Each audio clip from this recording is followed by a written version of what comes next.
Welcome back my family. आप लोग कैसे हो? आप लोग को मेरे यूट्यूब चैनल पे स्वागत है, मेरे काउंटडाउन 22 में। तो फ्रेंड्स, आज हम रिएक्शन वीडियो बनाएंगे कि माँ बेटे ने इस्लाम कबूल कर लिए हैं, उनको पे रिएक्शन वीडियो बनाएंगे। तो वीडियो शुरू करने से पहले सब्सक्राइब, लाइक, शेयर कर दीजिएगा, बेल आइकन पे क्लिक कर दीजिएगा।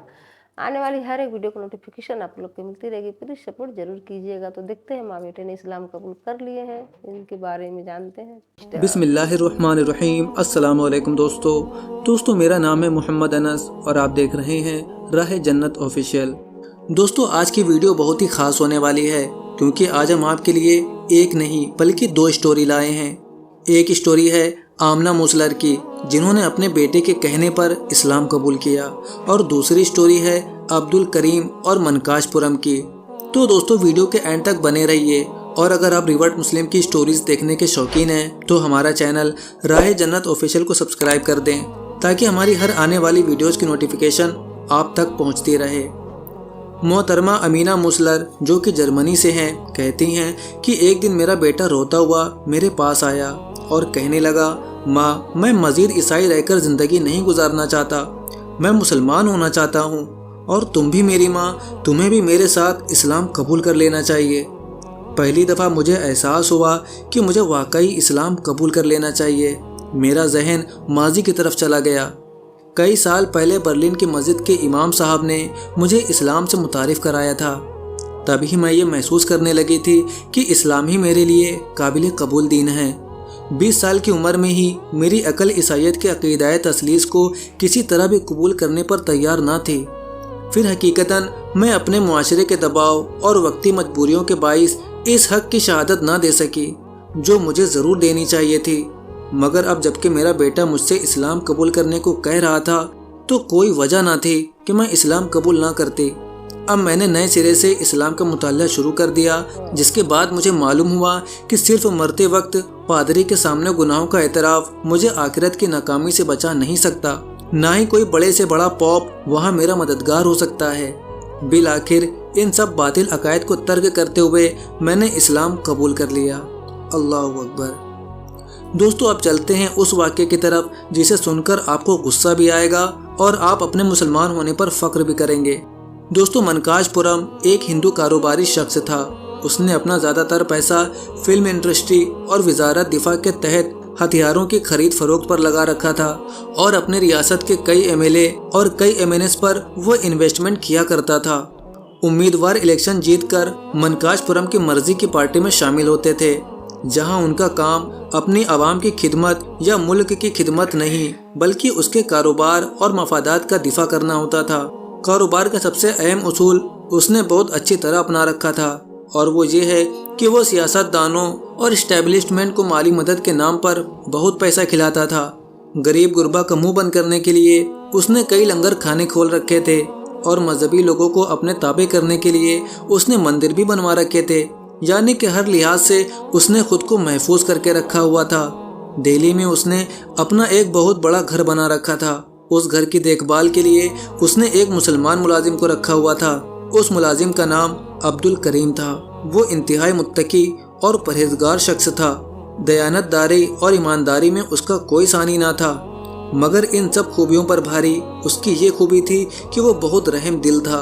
अब्दुल करीम के जिम्मे ही घर की साफ सुथराई थी। घर में होने वाली तोड़फोड़ को ठीक करवाना और घर का रंग वगैरह करवा के रखना और इस जैसे दीगर उमूर उसकी जिम्मेदारी में शामिल थे। एक दफ़ा मनकाशपुरम अपने दिल्ली वाले घर आया हुआ था। जिस दिन वो घर पहुंचा था उस दिन एक बिल्ली भी कहीं से अपने 3 छोटे छोटे बच्चे उठाकर उस घर में आ गई थी। अब अब्दुल करीम, जो बहुत रहम दिल था, उसको पता था कि जब मालिक इस बिल्ली को देखेगा तो वो उसको घर से बाहर निकालने को कहेगा, मगर उसके दिल में ये डर भी था कि अगर वो बिल्ली को बाहर निकाल देगा तो पता नहीं उसका और कोई ठिकाना होगा या नहीं, कहीं कोई कुत्ता इस बिल्ली और इसके बच्चे को मार ही ना दे। उसने अपने बिस्तर की चादर को उठाया। जिस कमरे में वो सोता था उसके कोने में चादर को तय करके नरम करके एक जगह पर रखा और बिल्ली के बच्चों को उठाकर उस चादर के ऊपर रख दिया, और बिल्ली खुद ब खुद चादर पर आकर अपने बच्चों के पास बैठ गई। अब्दुल करीम बयान करता है कि मनकाश साहब अपने किसी महबूबा को लिए अपने दिल्ली वाले घर में पहुंचे। ताकि अपनी रात को रंगीन कर सके। रात को जब सारे शैतानी अमल से फारिग होकर शराब के नशे में धुत उसने अपनी महबूबा से फरमाइश की कि वो इस वक्त कबाब खाना चाहता है, तो मुझे हुक्म हुआ कि कहीं से गोश्त का इंतज़ाम करके लाओ। मैंने अपने एक जानने वाले के ज़रिए गोश्त का इंतज़ाम करके दे दिया। उसकी महबूबा ने अपने हाथ से कबाब बनाना शुरू कर दिए। इसी दौरान इस बिल्ली को कहीं से गोश्त की खुशबू आ गई, जो मेरे कमरे में बच्चों के साथ लेटी हुई थी, और वो भी किचन में आ पहुंची। बिल्ली ने छलांग लगाई और उस शेल्फ पर पहुंच गई जहां पर गोश्त पड़ा हुआ था, और साथ ही घी गर्म हो रहा था जिसमें कबाब तलने थे। जिस बर्तन में घी गर्म किया गया था, बिल्ली के टकराने की वजह से वो बर्तन जमीन पर गिर गया, जिससे महबूबा का पाँव जल गया। और उसके चिल्लाने की आवाज़ सुनकर नशे में धुत गिरते पड़ते मनकाज साहब वहाँ पहुँचे। जब उन्होंने अपनी महबूबा का जला हुआ पाँव देखा तो उससे सारा वाक़या पूछा। उसकी महबूबा ने बताया कि किस तरह बिल्ली आई और घी गिरने से उसका पाँव जल गया। मनकाज साहब ने उसी वक्त अपने साथ आए हुए ड्राइवर और बाकी गनमैनों को आवाज़ दी और उनको हुक्म दिया कि बिल्ली को ढूंढ कर लाओ, और मुझे हुक्म दिया कि तुम यहाँ पर घी गर्म करके रखो। मुझे उसके इरादों का पता चल गया, और फिर मैंने उसको समझाया कि वो एक बेजुबान जानवर है, उस पर जुल्म ना किया जाए। लेकिन उसका इसरार था कि इस बिल्ली की वजह से मेरी महबूबा का पाँव जला है, अब इस गर्म घी में इस बिल्ली को भी जलना पड़ेगा। मैंने इस जुर्म में उसका साथ देने से इनकार कर दिया, तो उसने उसी वक्त मुझे मुलाजिम से निकालकर घर से बाहर निकलवा दिया, क्योंकि मैं जानता था कि ये इंसान हिंदू है, इसलिए उसको अल्लाह ताला के अहकामात का बताने का तो कोई फ़ायदा ही नहीं है। बल्कि अगर इस वक्त इसको इसके भगवान का वास्ता भी दिया जाए तो भी ये नशे में इस कदर धुत है कि ये भगवान की भी नहीं सुनेगा। मैंने फिर भी अपनी तरफ से कोशिश की और अल्लाह ताला की जगह एक मुनासिब लफ्ज़ इस्तेमाल करते हुए कहा, याद रखना खालिक को अपनी मखलूक बहुत प्यारी है। अगर तुम आज इसकी बिल्ली के साथ ऐसा करोगे तो ऐन मुमकिन है जिसने इस बिल्ली को बनाया है तो कल वो तुम्हारे साथ भी ऐसा ही करेगा। लेकिन उस शख्स ने मेरी कोई बात ना सुनी और मुझे घर से बाहर निकाल दिया और बिल्ली को घर में जलाकर मार दिया। उसके बाद उसके छोटे बच्चों को ढूंढकर गली में फेंक दिया, जिनको जालिम आवारा कुत्तों ने मार दिया। वक्त अपनी रफ्तार से गुजरता रहा और वो हिंदू बिजनेसमैन इस वाक़े को भूल गया। यहाँ तक कि चंद दिन पहले वो एक टेक्सटाइल मिल में गया था जिसे उसने कुछ अरसा कबल ही खरीदा हुआ था। इसी दौरान मिल में आग लग गई। आग पर काबू तो पा लिया गया, लेकिन आग लगने की वजह से वही हिंदू बिजनेसमैन मनकाशपुरम और उसके 2 गनमैन और एक ड्राइवर आग में झुलस गए, जिनमें से 2 मौके पर ही मर गए और मनकाशपुरम और दूसरा उसका एक साथी वो अस्पताल में पहुंच गए और चंद दिन जिंदा रहने के बाद वो भी इस दुनिया से चले गए। जब अब्दुल करीम को उसकी मौत का पता चला तो वो उसकी आखिरी रसूमात में शिरकत के लिए गया, जहां उसने लोगों से सुना कि आखिरी अल्फाज इस हिंदू बिजनेसमैन के ये थे कि जिस खालिक ने मखलूक बनाई है उसे अपनी मखलूक बहुत प्यारी है। अब्दुल करीम के दिल में उस वक्त यही बात आई थी कि काश ये बात बिजनेसमैन पहले समझ जाता तो आज इस हाल को ना पहुंचता। लेकिन अब वक्त गुजर चुका है। वो आग में इस कदर जल चुका था कि उसके जिस्म को दोबारा जलाने की ज़रूरत ही ना पड़ी थी। उसके सर को एक भारी चीज़ की मदद से तोड़ फोड़ कर गंगा में बहा दिया गया था। उसके आखिरी अल्फाज पूरी इंसानियत के लिए सबक है कि याद रखना खालिक को अपनी मखलूक बहुत प्यारी है। इस बात में कोई शक नहीं कि जो अल्लाह ताला की मखलूक पर रहम करता है वो अल्लाह ताला के बेहद करीब होता है, और जो कोई उसकी मखलूक पर जुल्म व सितम करता है उसका बदला अल्लाह ताला खुद लेता है, इस दुनिया में भी और मरने के बाद भी।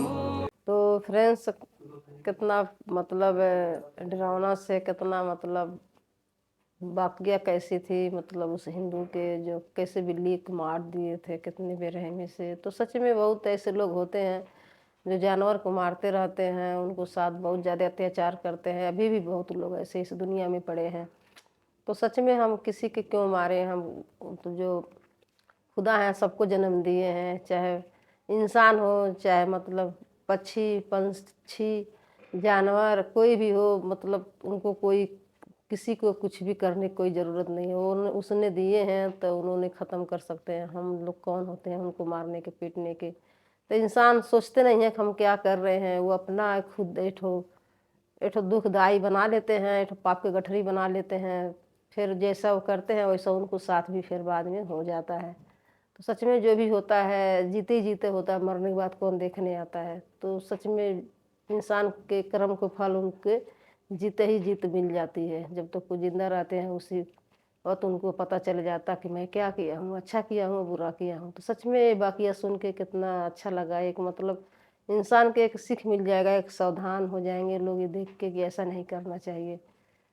तो बहुत प्यारा ये वाकया था। मतलब किसी के माने हर किसी के सोचने के लिए, एक देखने के लिए बहुत बड़ी चीज़ है ये। ऐसा आगे नहीं हो, कोई कर नहीं पाए। तो फ्रेंड्स, मुझे वीडियो बहुत अच्छा लगा, बहुत प्यारा लगा। आप लोग भी देखिएगा, सब्सक्राइब लाइक शेयर कर दीजिएगा, बेल आइकन पे क्लिक कर दीजिएगा, कमेंट करके ज़रूर बताइएगा आप लोग के वीडियो कैसा लगा कैसा नहीं लगा। तो मुझे तो बहुत अच्छा लगा, आप लोग बताइएगा। तो मिलते हैं नेक्स्ट वीडियो में। Bye bye friends.